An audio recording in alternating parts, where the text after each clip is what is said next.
On Newsnight tonight, MPP flagbearer hopeful Kwabena Agyepong sends out emotional appeal to former Finance Minister Ken Ofori-Atta to voluntarily return to Ghana to clear his name. I feel very sad. I feel very sad. Things happen like this. It's the immediate family that I worry about. I lost my dad when I was very young, so I don't think about him, I think about his children. I don't know. I feel how they feel, the wife and all that. You had a carry to watch yesterday, a lot of... No, I didn't watch. I can't watch to bring tears into my eyes. Meanwhile, Ghana's Attorney General has backed the U.S. process to deport the former Finance Minister, expressing confidence Mr. Ofori-Atta will be removed from the U.S. So far, I don't find anything wrong with what has, taken place. I monitored the hearing yesterday, and I have had reports from the United States. Also tonight, largest oil marketing company Star Oil suspends membership of Chamber of Oil Marketing Companies with immediate effect. Because today, if you scrap the floor price, believe me, due to the number of OMCs and the competition, we cannot guarantee that we are going to see a sanity. It's going to see sanity in the industry. We have more on this developing story shortly. Also, majority in Parliament shoots down calls for the removal of Foreign Affairs Minister Samuel Okudzeto Ablakwa and Ghana's ambassador to the U.S., Victor Smith, dismissing the demands as baseless and politically motivated. I don't think this is the time to call for the removal of the Minister for Foreign Affairs.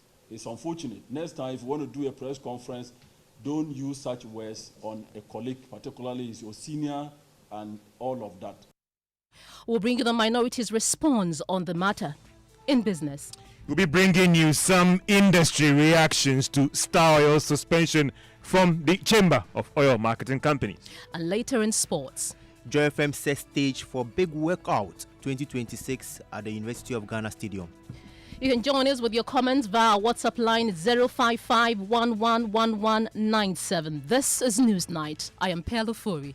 And my name is Evans Benson. Tonight we start with that rolling story around the former Finance Minister Ken Ofori-Atta, and tonight we're hearing from MPP flagbearer hopeful Kwabena Agyepong, who has sent out an emotional appeal to the former Finance Minister to surrender to Ghanaian authorities and return to clear his name. Mr. Ofori-Atta yesterday appeared for the first time before a U.S. immigration judge in a last-ditch attempt to secure bail after being held behind bars for 2 weeks. He has been detained for violating the terms of his visa and is now an illegal immigrant to the United States of America facing deportation.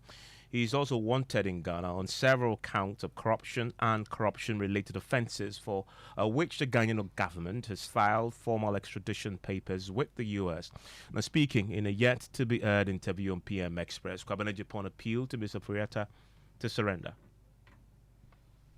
Yeah, something that happened yesterday and has been playing out the last few weeks. I need to get your reaction too. A stalwart of your party served you, Finance Minister Ken Ofori-Atta was before the courts yesterday in the USA. Considering the fact that he served in your party as your Finance Minister for that long, what do you make of his predicaments?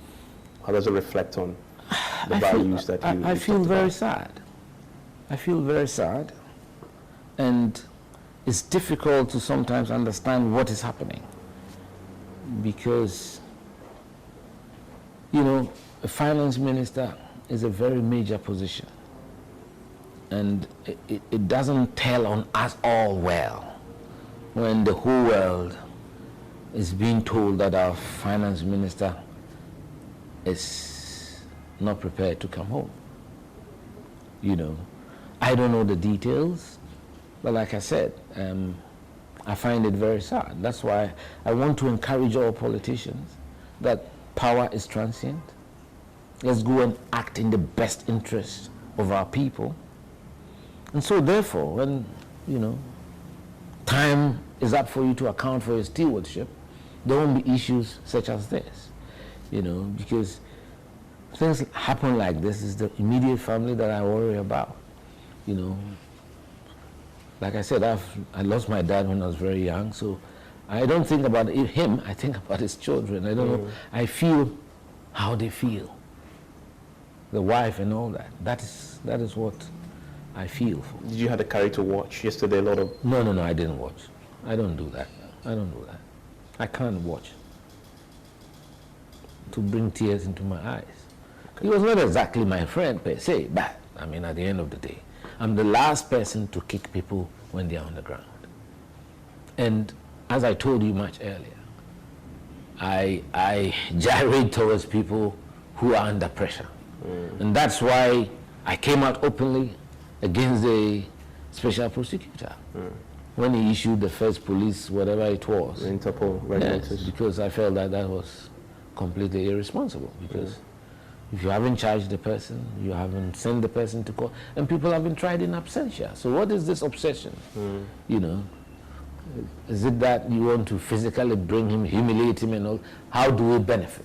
And again, I keep telling those in power now, you have a big responsibility. Focus on what you're doing.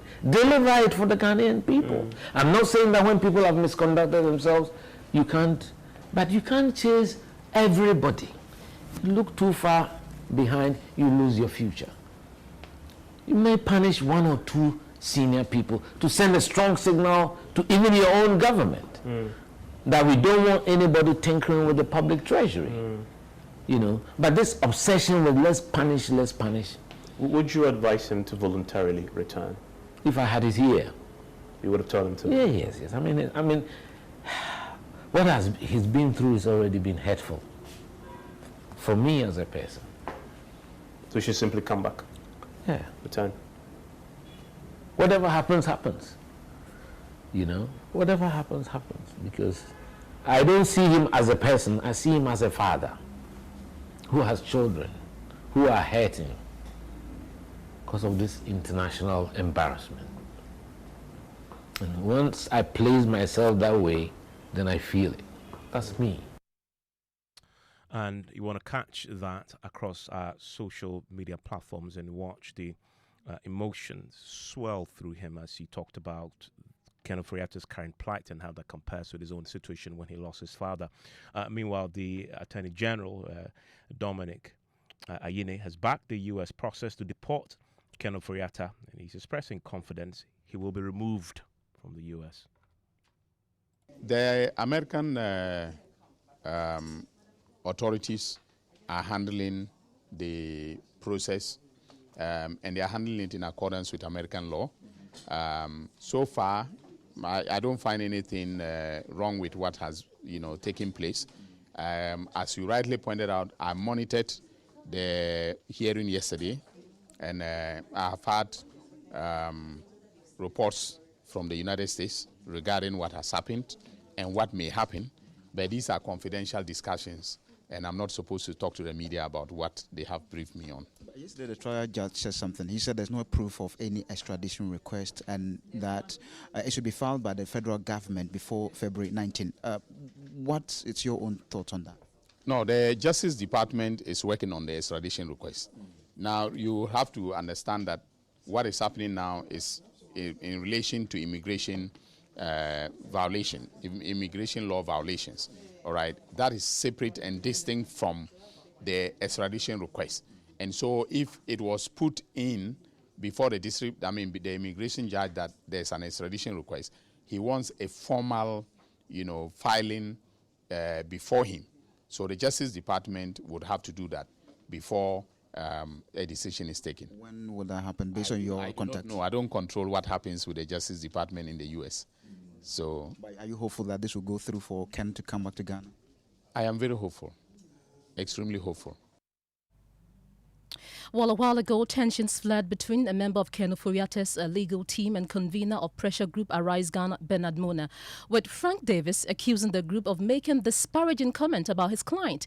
During their ongoing demonstration, the group in the last 2 days has been picketing at the American embassy here in Accra to put pressure on the U.S. government to expedite the former finance minister's extradition process. Well, Ken Ofori-Atta, after appearing before U.S. Immigration Court Judge David Gade in the board bond hearing case was remanded back into ICE custody after his lawyers failed to secure his bail. Well, listen to US-based immigration lawyer Janelle Oklu explain exactly what the process entails. To be clear, I know that, it was stated that today was his deportation hearing, but in fact, that's not actually so. What was happening today was a redetermination of his bond hearing, is what I got. So essentially, his lawyers had previously requested for him to be released on bond. What his lawyers are trying to do is basically to get him out of detention. He's detained. I'm sure he's very uncomfortable in his current situation, and they just want to get him out. They want him to be able to, return home for the rest of this process instead of essentially being, in detention, as you see him there in his uniform, in the jumpsuit. So the lawyers had previously requested it. It was denied.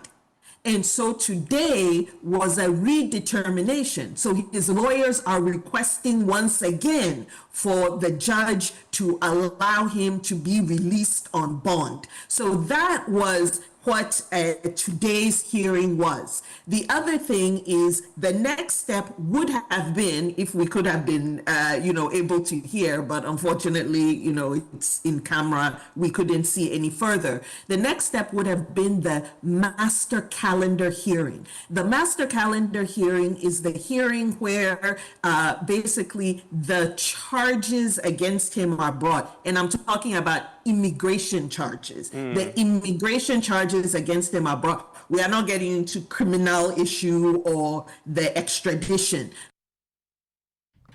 Well, the case, as we know, has been adjourned to April 27, with the U.S. state attorneys expected to submit the Ghana government's extradition request to the court by February 19. Member of Ken Ofori-Atta's legal team, Frank Davies, has been providing some clarification on this, and he says the court is set to make a determination on the bail application, rather, on the 19th of February. He spoke on the Pulse with Faustina Safo. The judge was compelled to adjourn the proceedings for a period of 30 days for them to reappear on the 19th of February to contest the bond application here. So those are the two conflicts. 19th of February is for the participation of the argument or submissions for the bail, and 27th of February is for the participation of notice to appear proceedings. On the 19th of February, does it mean Ken will still have to appear before the court, or this is just legal documentation that the U.S. authorities will have to provide to the court without the presence of Ken Ofori-Atta? To appear in court, nonetheless. He has to appear in court. So he will be in court with his lawyers. So will his bail condition or application for bail be determined on that 19th of February, or will that be determined on the 27th of April? The bond or bail application will be determined on the 19th of February. The 27th of April is for the continuation of the NTA, which has to do with the adjustment of his immigration status. So the 19th of February is solely for the bond application. And Pearl, as you know, in the last 2 days, there have been protests at the U.S. Embassy here in Accra, piling pressure on the U.S. government to expedite the deportation or extradition of Ken Ofori-Atta. Well, we've been hearing today from some of these protesters. First, we'll hear from Frank Davies pretty shortly, but listen to the demands put forth today by some of these protesters. To come here, sit on the floor at the U.S. Embassy and plead to Ken, please come. Because apart from maybe Baumia being our burden, you're also carrying the party's shame.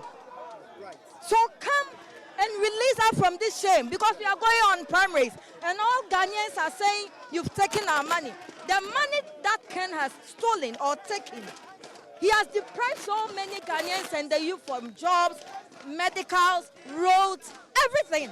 So this demonstration is a concern to every Ghanaian, every market woman.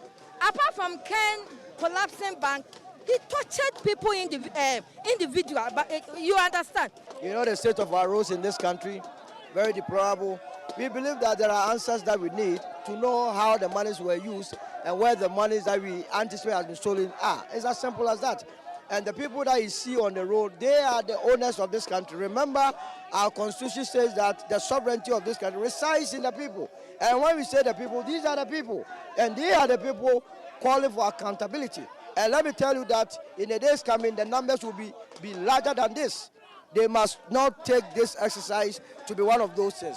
And this is why we entreat the American people to be very serious with the Ghanaian. They must not create the impression that they are shielding corrupt officials from Africa. They have been talking about accountability. If Ghanaians are pushing for accountability, they must be the first country to support us to make sure that accountability happens. So it's a good thing, and we believe that they will heed to our call. We can now listen to Frank Davies' reaction to the picketing. You make such hurtful, such pernicious, and such invidious remarks about someone who has not even said a word in court. Ken has not even been tried. He hasn't had any say in court. So if people like Okudzeto, who is supposed to be a responsible officer in a political party, talks this way, you think Ken doesn't have reason to be apprehensive because he's been condemned in the court of public opinion. Work like he has stolen money, he is a thief. But who has stolen what? Has Ken been tried? You know, sometimes I also tell you people, but when they talk that way on your radio station, you should be concerned too. Okudzeto, if he was being taken through this drill, he will be happy. He is Ghanaian. Ken is from Papua New Guinea. Ken is from Afghanistan. Ken is from Pakistan. But he hopes is a full Ghanaian. So the right that he has, Ken doesn't have. Somebody who has not been tried, and you make such prejudicial, judgmental comments about him, and it's unfortunate. And I'm sad. And the lady who was talking about Ken, look, listen to me. We were all told by Ambassador Smith that there will be extradition proceedings in respect of Kwabena Agyepong today. Okudzeto and the life of him and the right Ghana, they are not petitioning the American embassy for Kwabena Agyepong to be brought. Somebody who has been tried in a criminal court of complaint is convicted of stealing money that belongs to the state. Okudzeto is not interested in that. The lady, I don't know her name, she says she's deputy to Okudzeto. She is not interested. I mean, such selectivity, carelessness, manifest disingenuity, disingenuous conduct coming from Ghanaians. Bernard Mona has been reacting to this. Well, what else could I have said to Frank Davies than to say that he is within his legal right to speak the way he speaks? The choice of his words are for him to do. But he doesn't have any right to warn me as to the choice of what I want to do. If he thinks that I have committed anything abominable, Frank, you know the way to the courts. That have been your mantra, and the mantra should not change. If I have said anything that you think is not acceptable, you represent somebody who, in my opinion, has put your integrity into the gappers. You were telling the whole world that your client was sick, and that the reason why he is not coming to Ghana is because of ill health, and that when he is treated, he will be in Ghana. You should be ashamed and worried that your client is now well and is choosing other routes not to be in Ghana. You are not concerned about the reputational issues. Go and review your various media interviews across this country, where you proclaimed that your client, when he is well, he will come. Letters and upon letters, responses to OSB and other institutions were to the effect that the reason why your client is not in Ghana is because of ill health. Now that he has been in detention at the ICE facility, is that a medical facility? Is that a medical facility? The levels of accusations that we have made, if they are true, he should be determined to come to Ghana to come and respond, so that even your little image that you have put on the line for him, you will be saved. Frank Davies, you can't be saying the things you are saying anytime. Who should desist from what? And you cannot desist. And that there is a very feisty exchange between Bernard Mona and Frank Davies. So live your news night on Joy 99.7 FM. And to a story that has been breaking in the last 45 minutes or so, the oil marketing companies appear to be in complete turmoil now, with Star Oil Limited, which is the biggest player in the association. They've pulled out of the Chamber of Oil Marketing Companies, escalating the growing rift over Ghana's controversial petroleum price floor. They have a statement out, and my colleague Papani Ashale joins us in the studio right now with details of this. Why has this happened? Well, they tell us that in a two-page statement that this decision has not been taken lightly, and the Star Oil has, over the years, they tell us that has been a committed and responsible member of COMAC, and is currently the largest financial contributor to COMAC. They tell us that they have consistently supported the Chamber's activities in the belief that COMAC exists to fairly represent the collective interests of its members while allowing space for diverse and well-intentioned views on matters of policy and regulation.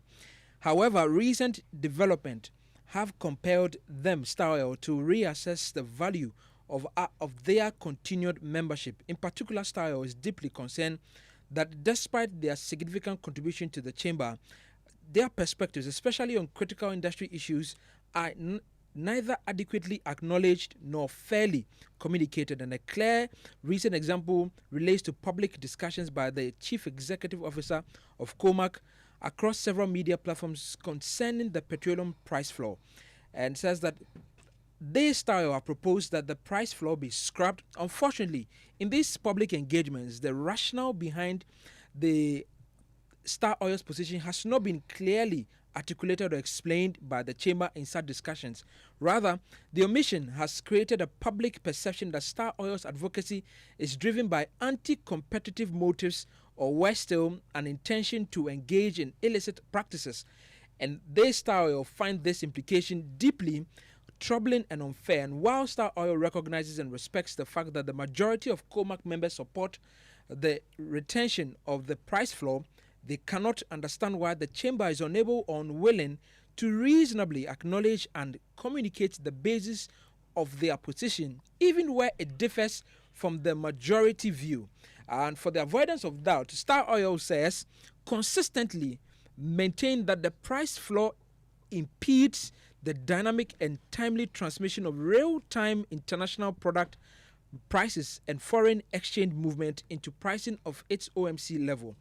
The same argument canvassed by the BDCs to get their price floor scrapped.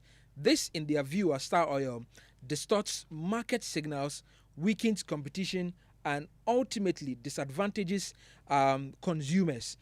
It goes on to say that, regrettably, this substantive policy concern has been deliberately avoided in public discourse rather than constructively engaged.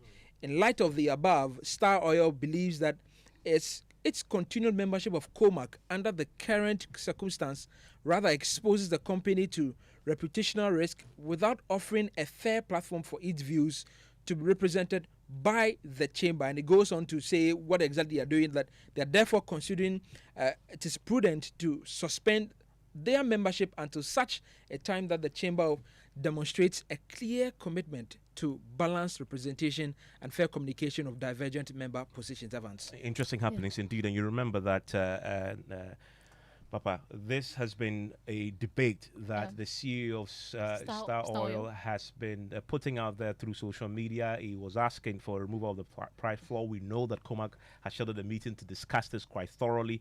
It appears the outcome of this meeting may not have gone the way that Star Oil was anticipating, which may have triggered it. We're trying to get a bit more on this. At least we've heard from the Star Oil side, they have put out a statement on this very clearly. They are suspending their membership. What does it even mean?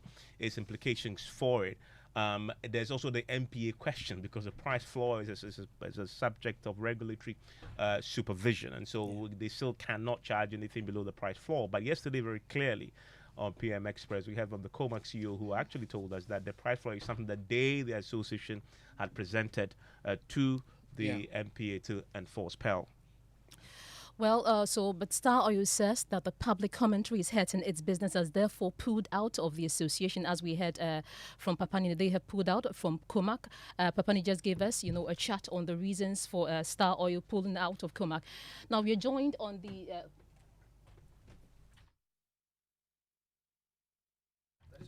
Okay.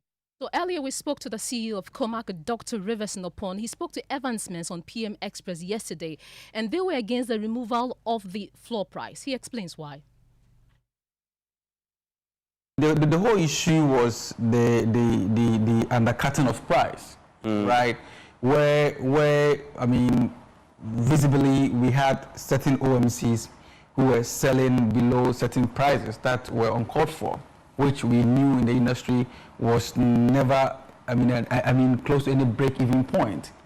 What do we see? We see this amounting to illegalities, people selling all sort of products to people just because they can price lower.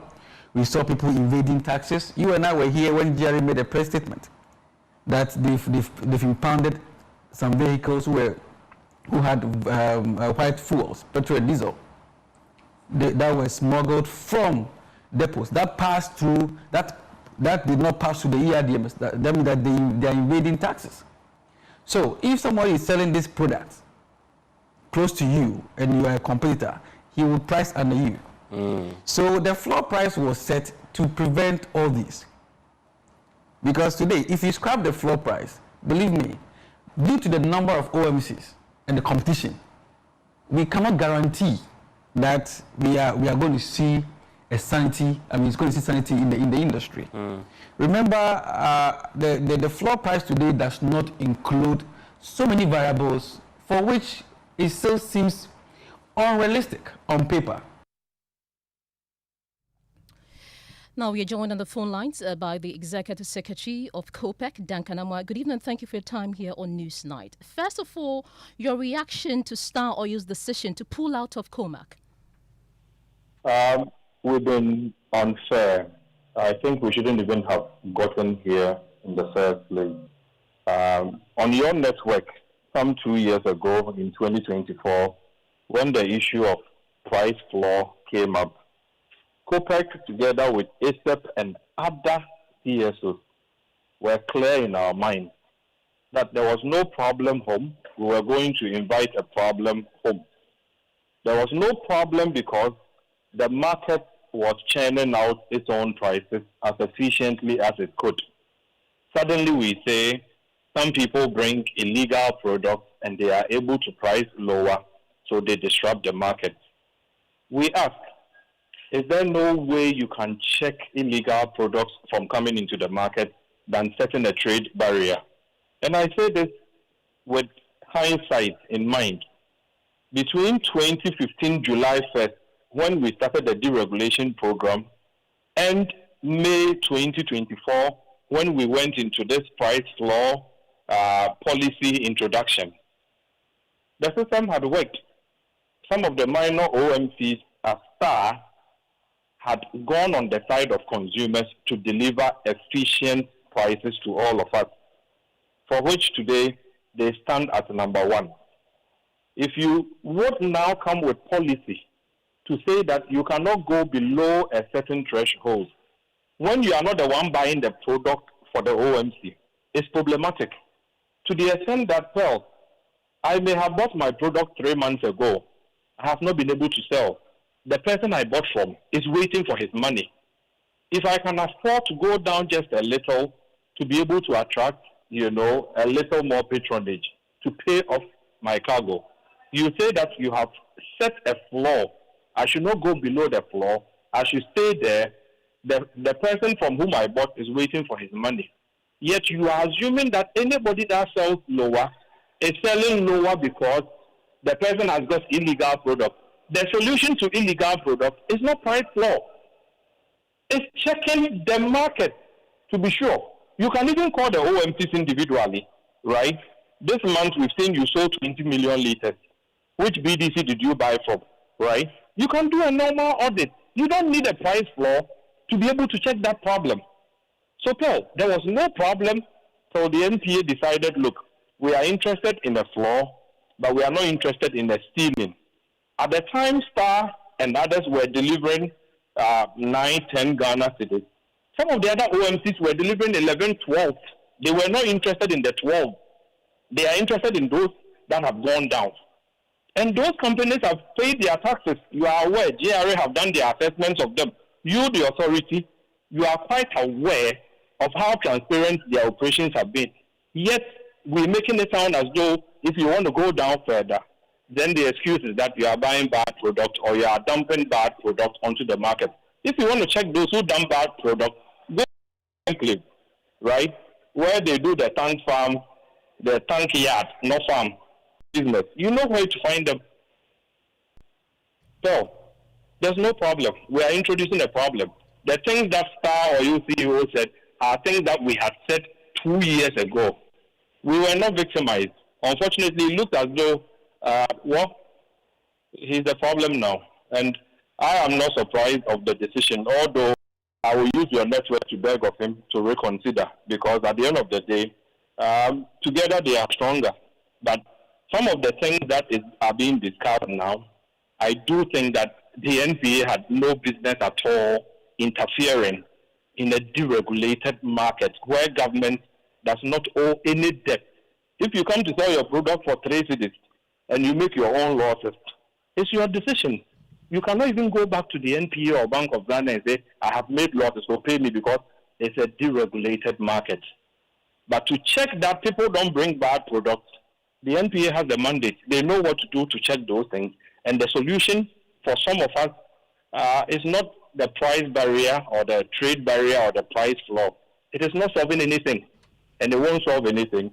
If one of your players have come out to the reality to say that if you removed it, maybe within the window, if prices go down or if the city gains, I can still go down. But sometimes because of the floor, I cannot go. If you go down, the consumer benefits fell. And so for me, there's no way any day anybody will convince me that to set a floor and leave a ceiling, you are protecting the consumer. The consumer wants cheaper prices. And if somebody has got a cargo that they can afford to sell cheaper and still sustain in business, what is the NPA's business telling them, don't sell cheaper? Well, we also heard from the CEO of COMAC, who spoke to Evans Mensah on PM Express, that's Rivers Nopon, and he is against the removal of the price floor. And I'm just wondering, what's your reaction to that as well? Again, I don't think that I would side with him. I would agree with him, because clearly you are defeating the whole essence of deregulation. Deregulation says that government is not paying any subsidy to anybody. So do your full cost recovery plus your profit. If you go to do your full cost recovery and you decide that for the profit, you want only 10 pesos instead of somebody needing 70 pesos or 1 Ghana cedi or 90 pesos. That is a business decision that the company should be allowed to make. The authority should not sit there and determine this, because the authority is not buying the product for the OMCs. The same situation came up with the BDCs. The price floor thing came. The BDC said, no, they don't want it. You took it off. Yet, when it comes to the OMCs, we are insisting as though without a price floor, the OMCs cannot. Duncan, what do you think the impact of this would be on the industry? So, if there was any impact, you would have felt it between July 2015 and May 2024. There was no impact without a price floor. We were not operating with any price floor. The market was okay. There was no issue. We are creating issues. Instead of solving the issues, we are looking for an excuse to just create a trade barrier in the name of a price floor. And I don't think that it is solving anything. It is only preventing the OMCs that are price sensitive and would have wanted to even help the consumer better from going down further, because we think that, or if we allow them to go down, they disrupt the market. But when they go up overly, they don't disrupt. If that is the thing. Duncan, just for a little bit of clarity, let me just ask the question again. What do you think the impact of Star Oil's withdrawal from COMAC would be, considering the fact that they are the largest OMC in terms of market share? Well, I would use your network, really, to appeal to them to reconsider the decision. You cannot be the biggest player and you are not table. And so maybe there's been some misunderstanding here and there. They should reconsider and go back to COMAC. So that And what should the National Petroleum Authority's reaction be in this instance? I think that the NPA would not react because these are purely business decisions. But while the NPA sits on the fence and pretend that all is well, your most dominant player is telling you that if you did take off the price floor, maybe it is not a certainty, maybe within a window, right? They may get better differential with the dollar or the CD dollar, right? The CD could go to 9 Ghana within a window. They can be able to use that to drop their prices further. But at the start of the window, you have set your price floor and say, don't go below this floor. Who are you helping? Duncan Amwa is the Executive Secretary of the Chamber of Petroleum Consumers Ghana. You're listening to Newsnight. George Uefe is here with the latest in the world of business. Before that... George actually has more on this developing story with the Star Oil pulling out of COMAC.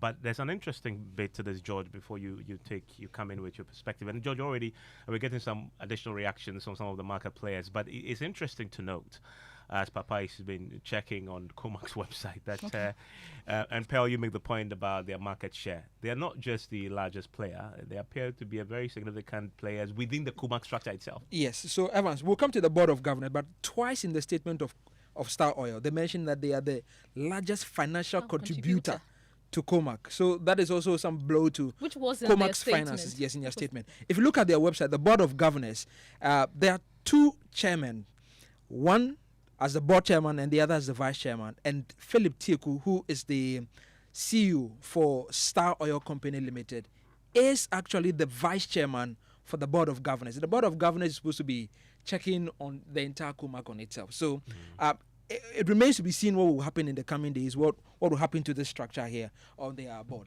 And George, what has the reaction been? Well, engaging some of the industry persons, they see the action as a little bit harsh, because there's an upcoming meeting to actually deal with some of these issues, and they were expecting that maybe that gathering will be able to offer an opportunity for Star Oil's concerns to be addressed. And if you engage some of the members, I mean, yesterday we engaged the chamber. They are quite divided on this issue. It's not just about Star alone. There are other members in the industry that believe that there shouldn't be any floor that you can't price, and there are others who also think that it should be. So it's a divided kind of... And here's the thing. Yesterday, the NPA executive who joined me on PMS was clear, though, that they are not opposed to reviewing the price floor, and that they are open to talks on what to do with it. In fact, he clarified that the price floor, which currently is at 9 cedis 80 pesos, is not fixed. So every pricing window they change the floor. But also the interesting thing, that they are open to considering what to do with, whether to scrap it all together, and that conversation was happening. And MPA has also argued that this was an industry thing. I don't know how COMAC, the CEO last on my show said before they met and they collectively decided that they wanted the price. So they went to the... So it could be a majority MPA, decision. May not be all of them. So when they decided that, okay, this could be a strategy to deal with that problem, let's propose this policy. But here's the big question, though, for Star Oil. What is the strategic advantage in pulling out, considering that this price floor has regulatory backing? But I think, so they cannot, although they pull out, still cannot charge below the But also, it's very critical to make that point that it is not just Star Oil that is pushing for this. But others are still within COMAC. Maybe it is the biggest player, so it has the voice to champion this. And here's the thing. But there are other players who are pushing for it to also be removed as well. And the next few days will be interesting. If the largest player has pulled out, will this be a trigger for other smaller members who possibly didn't have the courage to now take that decision to say, if Star had done it, man, it's possibly time for us. I think there's already work in progress to try and bring him back to the association. Okay. You have more on this, George. Well, coming up in business, we're bringing you some highlights of the issues with respect to Star Oil's announcement of suspension from the Chamber of Oil Marketing Companies. And government rules out planned increase in cement prices, insisting the current industry regulations places some restrictions on manufacturers. The business news on Newsnight is brought to you by MTN Business. Welcome to the new world of business. Kingdom Books and Stationery, your number one-stop shop for all your office essentials. Cintas tanks and Pepsodent, Herbal and Charcoal. Welcome back to Newsnight, that is business on Newsnight. Now, some industry persons have described the action by Star Oil as harsh. That is because the association had kickstarted the process to address some of the concerns that they've raised when it comes to this floor price problems. They believe that they are still working to ensure that Star Oil is brought on board. They see this as a normal issue and therefore shouldn't be seen as out of hand. We'll be going online to actually engage the chief executive of the Chamber of Oil Marketing Companies, Dr. Riverson, upon with respect to in terms of getting his thought on it. But let's bring a recap of some of the issues that was highlighted in the letter issued by the Star Oil to COMAC. The company expressed concern that its position has not been fairly acknowledged or accurately communicated, particularly during recent media engagement by the Chamber's chief executive. According to Star Oil, this has contributed to negative public perceptions, creating the impression that its stance is driven by anti-competitive or improper motives. The company describes such suggestions as unfair and damaging to its reputation, given its long history and contributions to the industry. And that's a wrap of the letter that was issued by Star Oil to the Chamber of Oil Marketing Companies. Let's get on to the line and speak to the Chief Executive of the Chamber of Oil Marketing Companies, Dr. Riverson. Upon Doc, good evening and welcome to Business on Newsnight. So for you, what do you make of this action by one of your biggest players in the industry? Yeah, we have received the letter as well as you have. It is unfortunate, no two ways about it. But we acknowledge it. We are going to respond tomorrow to Star to express sincere acceptance to what they've sent, and then also proceed with management of Star to make them understand where the position of the chamber and the industry is. The chamber is there to represent the industry.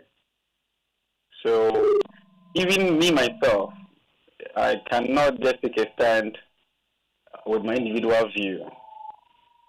And like I always say, this floor price came even before I became the CEO of the chamber. And I have been briefed with the history around it. There are issues with challenges. I mean, there are challenges surrounding the implementation, no doubt. Just like any other, I would say, policy that we have in the downstream sector. And if you were at the downstream dialogue last year, in February, we tailored the conference or the workshop around the issues that face the industry, and it's one of them. So we are aligned with the review of the implementation of the floor price. Today, the subcommittee of the board of the chamber met, and we've tabled certain concerns which will be sent to the board for ratification and acceptance tomorrow, after which our press will be released. Okay, but Doc, just a quick intervention, please. If you go through the letter that was sent to you by Star Oil, they raised some critical concerns for the action. Do you accept these concerns that they raised in the letter? So the concerns is that they Star Oil feels that the floor price should be scrapped, and for that decision to be taken, it goes through hearing and all sort of consultation among members.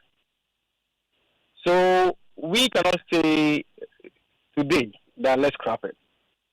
Just Because the quick one, purpose but for Doc, which- just a quick one. They raised the concern about their views has not been shared by the chamber in terms of fair representation about the concerns that they've raised, and they don't feel welcome at home. Let me use that expression. What's the concern? You know it. You tell me. What's the concern of Star Oil? That there are concerns about the floor price issues that they've raised has not So been what well is their concern? represented by It's the on social chamber. media. You sorry. Star Oil concern is that the floor price should be scrapped. It's a public statement. We have all read it. You and I have read it. All right. The implementation is a problem. And Star Oil CEO, who is a board member of the chamber, unfortunately today, is aware that even the chamber has written several times to MPA, and instructing our members to adhere to the floor price. And in our recent letter in December to MPA, we even stated that if our members are not adhering to the floor price, could it be that the industry is not accepting it? Do you get my point?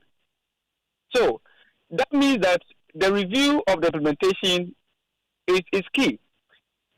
The BDCs fought against floor price, but today they have regretted. They are going back to MPA to ask for floor price to be added to their policy.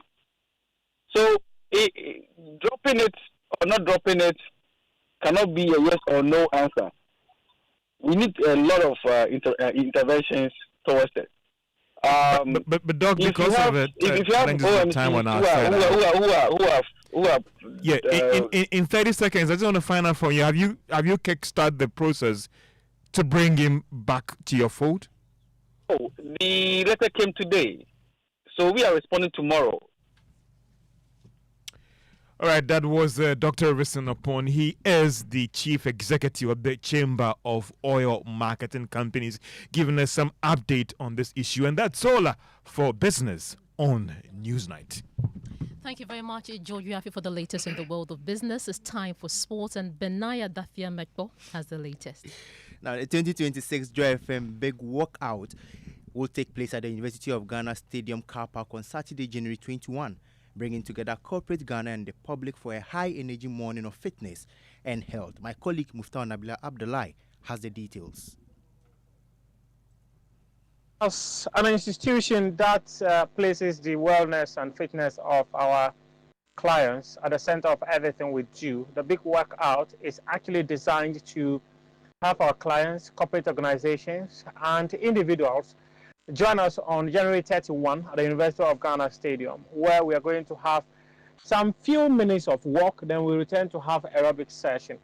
Some of the best fitness trainers will be available to take us through the walk, where we are going to start from the University of Ghana Stadium. We go all the way up towards Presec, then we curve towards UPSA. When we get to the UPSA runabout, we'll take right and head toward Bawaleshi. From the Bawaleshi traffic light, then we'll turn inside Okonglo to the traffic light at Okonglo and back to the stadium where the aerobic session is going to take place. So it is going to be a day of fun, a day of networking, and a day of exercising. That's it for sports.